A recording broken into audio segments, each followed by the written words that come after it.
What's up, YouTubeverse? This is John Stanek from Johnny Radio, and today I'm giving you another A-plus album review, which means total perfection in my book, and it is Paul Butterfield Blues Band's debut self-titled album. It just doesn't get any better than this, folks. 10 out of 10, and it just so happens to be my personal favorite record of all time. And you're probably thinking to yourself, this dude's nuts. Like, you're gonna put a little-known 1965 blues album on the top of your all-time albums chart?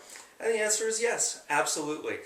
But the blues is my favorite genre of music for many reasons. The main thing is it's the backbone of rock and roll. And, you know, a lot of people say, well, you know, the blues, it's downer music, it's all like, my baby left me and I'm gonna go kill myself. That is not true. I mean, there are many lyrical elements, even on this album, that, you know, that lends itself to that. But the music on, especially Paul Butterfield Blues Band, is just so energetic and uplifting, upbeat, propulsive, just blistering rock that you can't help but put a smile on your face, tap your foot, and just be like, this is awesome music.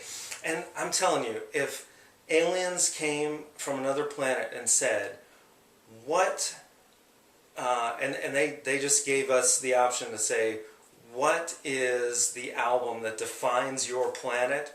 I would say, without hesitation, Paul Butterfield Blues Band. Because this is just, again, it's like history, the past, present, and future of rock and roll. They just encapsulated it. They were one of the first racially integrated bands. You know, people in my generation are like, when Aerosmith and Run DMC got together, that was the beginning of something special. No, I'm talking 1965, when this was released, when the civil rights movement was happening right then.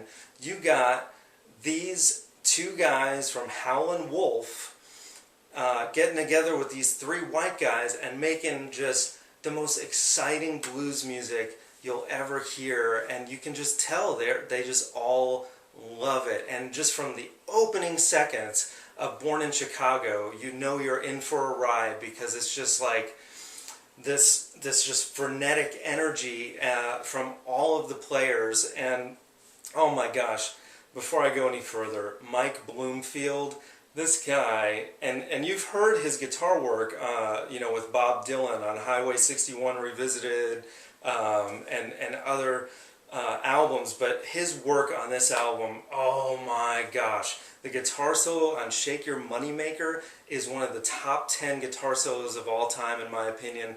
Just mind-blowing, mind-blowing. The way that it builds this momentum and energy, and then you think it's just going to explode, and then it goes straight into the third verse without ever stopping. It's just incredible. Just the band gels together so well. They're just, it seems like they've been playing together for years and years and years, but we know that that's not the case, so that's what makes it even more amazing when you think about it.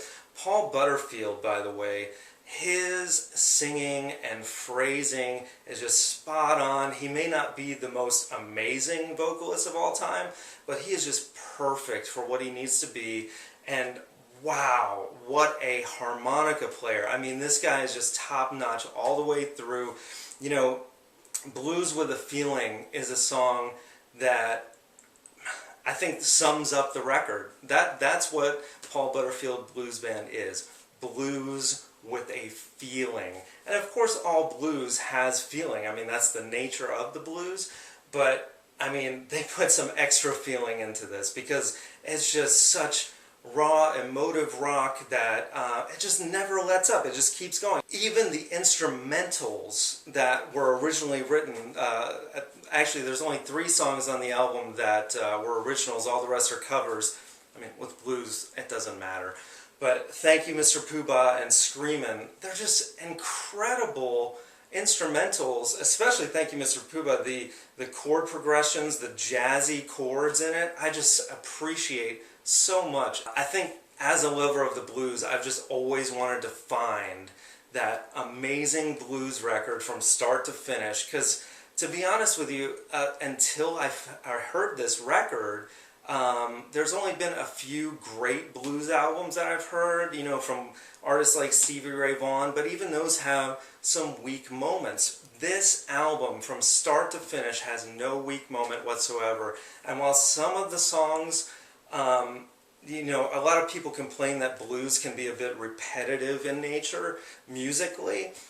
There's a couple songs where you sense that a little bit, but then they'll throw in organ on a song, like Last Night, or Our Love Is Drifting just gives these very creative guitar solos from Mike Bloomfield that sets it apart. Let me just say, Elvin Bishop's rhythm guitar playing is just as important to this band. I mean, they as a group are just, all of them are perfect. And Sam Lay, the drummer, his vocal on I Got My Mojo Working is so awesome, so fun. You just feel like on that song you're in New Orleans just having the best time, just watching this amazing band that's melting your brain, just seeing how good they are. It's really incredible. I mean, I could go on and on about all these songs, and again, the energy never lets up. Even down the very last track is the most blistering of them all. Look Over Yonder's Wall. It's just like, man, that's so propulsive, and you just don't want this record to end, but then it does, and you're like, I'm going to just start at the beginning, man, and listen to that again, because it is just one fun ride of an album. And I just think everyone should do yourself a favor and don't just listen to it. Just take my advice, just go and buy it and thank me later, because this is the best album ever made on planet Earth. Go buy it and listen to some more of my reviews. I promise I won't let you down. Like, subscribe, Viva La Vinyl. I'll see you guys soon.